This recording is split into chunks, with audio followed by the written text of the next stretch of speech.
Yeah. Okay, hello everyone. This is Adam Fishman, Executive Director of American Friends of Likud, and we are here once again with our very good friend, the senior political correspondent from the Jerusalem Post, Gil Hoffman, for our election update series. It is the morning after the Super Bowl. Gil, I know that you stayed up to watch the Super Bowl a little bit. It was an interesting Super Bowl. Apparently, as we were talking earlier, Tom Brady is seemingly a pretty good quarterback, having won the Super Bowl. But we're going to talk about other more pressing things. The other guy who seems to always come out on top here in this country, and that is Benjamin Netanyahu, Prime Minister Netanyahu. Gil, why don't you take it away? Well, I think that the comparison between Netanyahu and Tom Brady can be made quite easily, because at the very beginning, they were part of a pack of quarterbacks that a lot of them had a higher pedigree. Netanyahu was not one of the Likud princes that was predicted to be the leader of the Likud in his generation, and he surpassed all of them quite quickly. And then since then, won elections for prime minister in 1996 and 2009 and 2013, 2015. He's made it through the last three elections one way or another. So 7 rings for Tom Brady and 7 rings, sort of, at least, for Netanyahu. Why don't we get straight to the news of the day? I mean, we usually talk about the polls and what's going on with the election coming up, things that are happening there since the lists were handed in, like you had mentioned, this past Thursday. But there was something else that happened early this morning, and that is that Prime Minister Netanyahu was back in court. Why don't you talk about that a little bit and how that has an effect? Look, it's history that we have a prime minister on trial, a sitting prime minister, and looking at it objectively, it's a historic fact that Israel has a prime minister who has to show up in a courtroom, as he did. Now, that being said, my job is to look at the political ramifications. And my prediction is that there'll be 0, because everyone has their mind made up about the prime minister and his legal cases. When it comes to the people, obviously the judges have their time to listen. It's only starting now, but among the people in a trial that's been held in the press, those who think that Netanyahu did something terrible aren't going to vote for him, and they didn't vote for him in the last 3 elections. And those who think that there's a witch hunt, to use Netanyahu's word from yesterday, are going to continue to think that no matter what the prosecution reveals about him in his 3 cases. But still, the visual of Netanyahu being in that courtroom today, even if it won't change a single vote, it is a part of history that can't go on without being referenced to as part of what's happened in Israel, for better or for worse.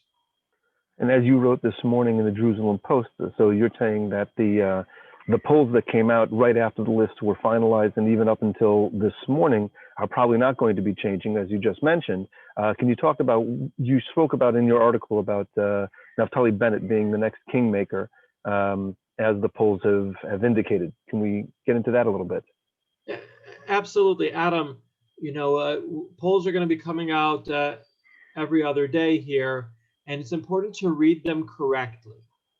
In the past, we used to read polls as this is the right and this is the left. We can't do that anymore. We want to use these polls practically to find out who can form a government. Can Netanyahu form a government, or can Yair Lapid form a government? Right now, Yair Lapid, with all due respect to Gideon Sa'ar, is the alternative in all the polls. So if you look at the polls today, they find that they both can form a government. That the Netanyahu bloc, which includes Likud, United Torah Judaism, Shas, and the religious Zionist party led by Bezalel Smotrich, has 50 seats.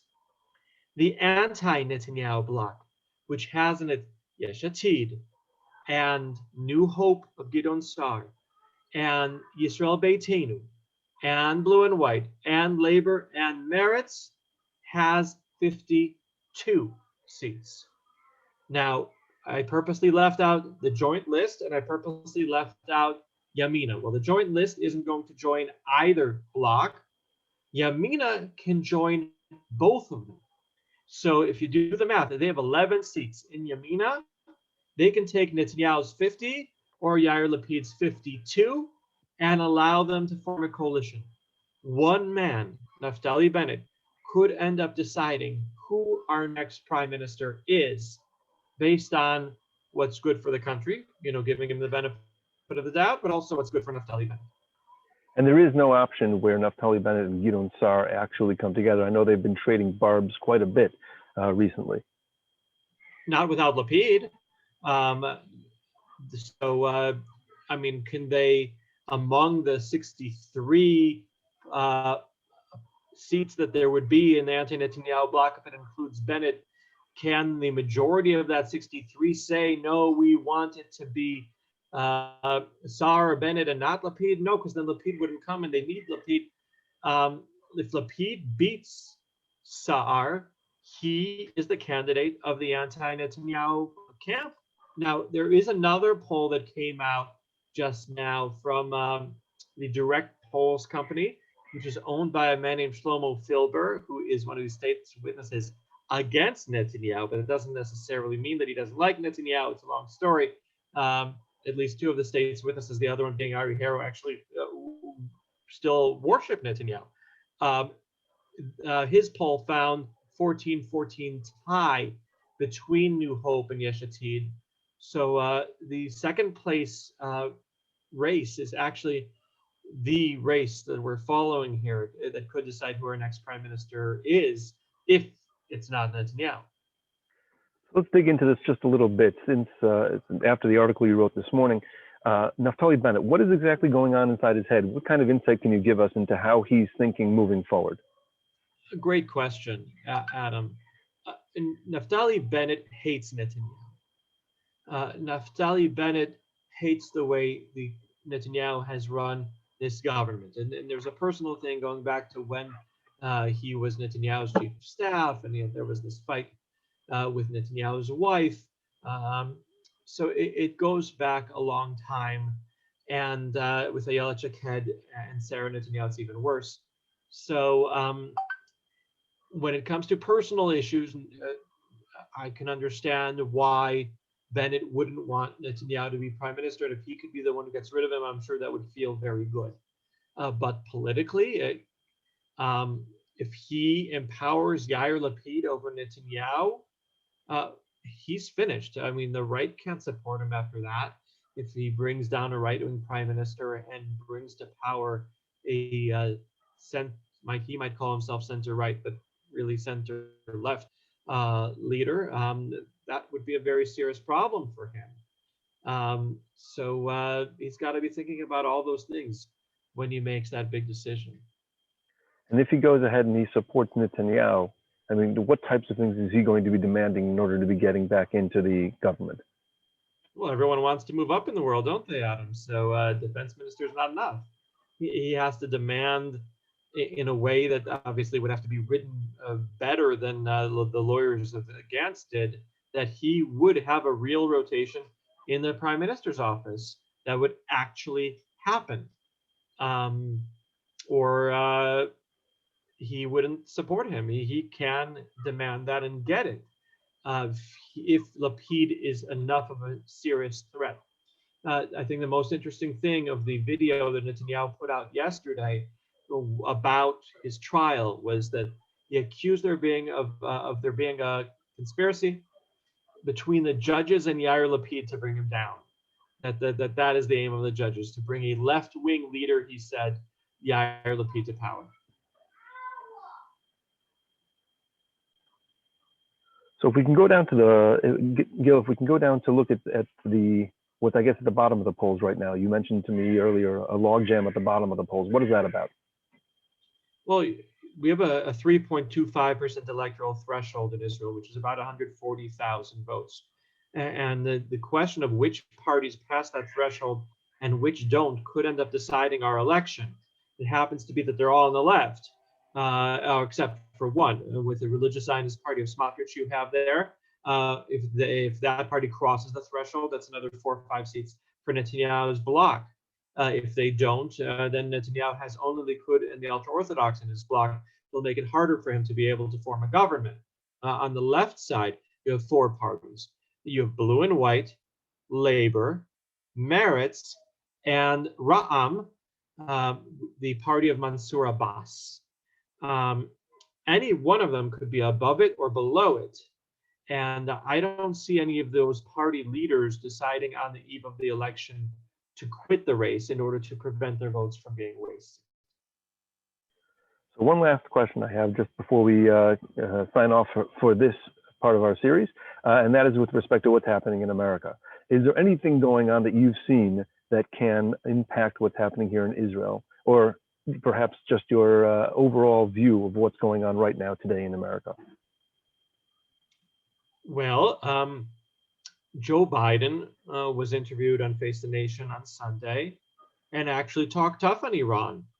So if he had talked weak on Iran, that might be something that would make Israeli voters say, well, it looks like we need Bibi again to face off against Biden the way he needed to face off against Obama. But as long as Biden is being tougher, then maybe he's not needed. Or maybe it's a sign, and they're looking at it the other way, that Biden can get along better with Netanyahu, and that's a reason to keep Netanyahu in power. Everyone can decide on their own, but every word that Biden says or doesn't say, and he hasn't spoken about Israel or the Palestinians yet at the time we're taping this, any word he says, I'm sure he knows will impact our election. Does the Israeli voter really pay attention to what the president says when they come, or like you said before, have they already decided who they're voting for, and therefore any swings are going to happen here in Israel as opposed to coming in from the outside? You know, an election this close, Adam, I think that the president of the United States can make an impact. And if you look at the history books, Michael Oren's book, there's a book that just came out by a professor who was a Central Committee member of Likud for many years, Professor Emmanuel Navon, who currently backs Sa'ar, so I guess he's not in Likud anymore, about the history of American intervention in Israeli elections. Over the last 20, 30 years, of the 1992 election that Yitzhak Shamir lost to Rabin was because of American involvement. The Americans got involved with Bill Clinton in 96 and 99. Yes, it can absolutely happen again, that the president of the United States will find a way to have an impact. And Biden says, Bibi, I love you, but I don't. So that cut out for a second. Say that again. Bibi, I love you, but Bibi, I love you, but I don't agree with a damn thing you say. is a classic quote from Biden. So that can affect one way or another. Obama was a huge boost to Netanyahu. He went against it too much and it completely boomeranged. Biden, I'm sure, will be walking a fine line. And with that, we'll see what happens over the course of the week. Yeah, we'll see what happens over the course of the week, both in Washington and, of course, especially here in Jerusalem and throughout Israel. Gil, I want to thank you again for joining us on this Monday morning, and we can get some sleep after watching the Super Bowl all night last night and get back to work a little bit later on today. And we will look forward to speaking to you again. Thanks again. Pleasure. Thank you.